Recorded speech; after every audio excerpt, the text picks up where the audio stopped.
O governo federal anunciou uma força-tarefa para cuidar da saúde dos índios Yanomami. Repórter Berenice Leite. O governo federal exonerou 33 coordenadores da Fundação Nacional dos Povos Indígenas e dispensou outros 4 servidores que ocupavam cargos de coordenação. Essas portarias foram publicadas em uma edição extra do Diário Oficial da União, depois que o presidente Lula esteve na região de Boa Vista visitando os Yanomamis. Outras demissões já haviam sido anunciadas ontem em postos de saúde indígenas que são subordinados ao Ministério da Saúde.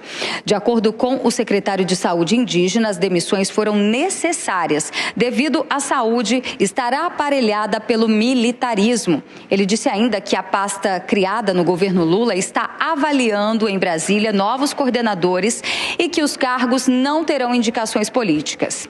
Já acerca das medidas que vêm sendo tomadas aí no sentido de socorrer o povo Yanomami, uma região com 30 mil habitantes que sofre com desassistência sanitária e enfrenta casos de desnutrição severa e de malária.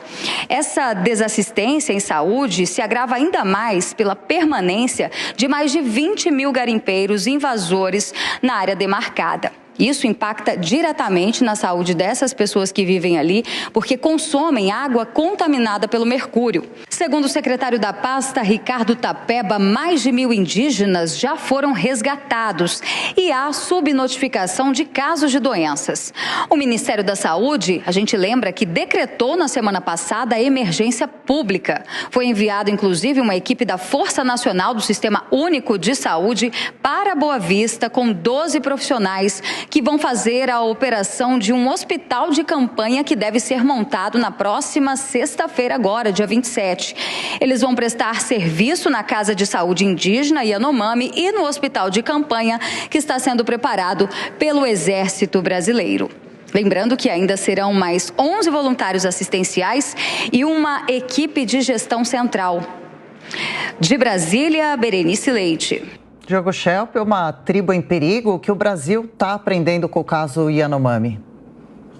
Está aprendendo que não é possível, deixar de lado alertas que são feitos sistematicamente a populações brasileiras que estão em risco e não fazer nada a respeito, ou fingir que está fazendo algo a respeito apenas para dar satisfação para órgãos externos que apontaram esses erros. É o caso, por exemplo, da situação dos Yanomami. Sabe-se agora que em 2020, uma organização internacional chamada Comissão Interamericana de Direitos Humanos fez um alerta ao governo brasileiro de que a situação dos Yanomamis era grave e urgente. Ainda não se falava naquele relatório, naquele alerta que foi feito ao Brasil na ocasião, sobre a questão da desnutrição, mas já se falava, por exemplo, da questão da saúde precária em que os Yanomamis estavam vivendo, sobre a questão da pandemia, que naquele momento também estava afetando essa comunidade indígena, e também sobre a questão dos garimpeiros,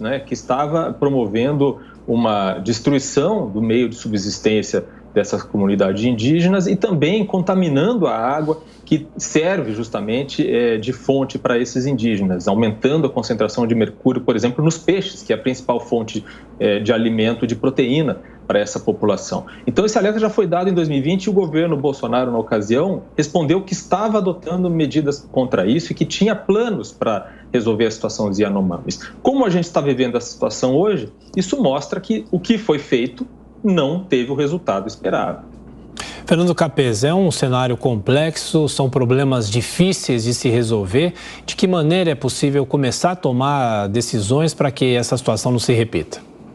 Bom, esse é um problema crônico, não é um problema episódico. Já aconteceu em outras oportunidades, em outros anos, já houve mortes de mais de 400 membros dessa tribo Yanomamis e isso volta a acontecer. É preciso estabelecer de vez uma estratégia.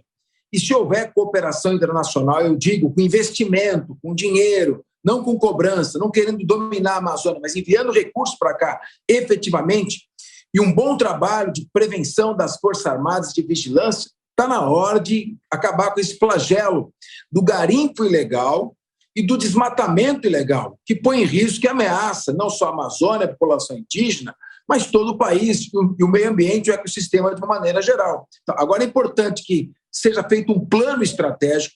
Acho que as Forças Armadas têm um papel muito importante a desempenhar aqui na prevenção e na repressão, tem estrutura para isso, e que haja também investimentos dos países da Europa, sobretudo da União Europeia, que tanto cobra pela Amazônia e pouco tem feito nos apoiando.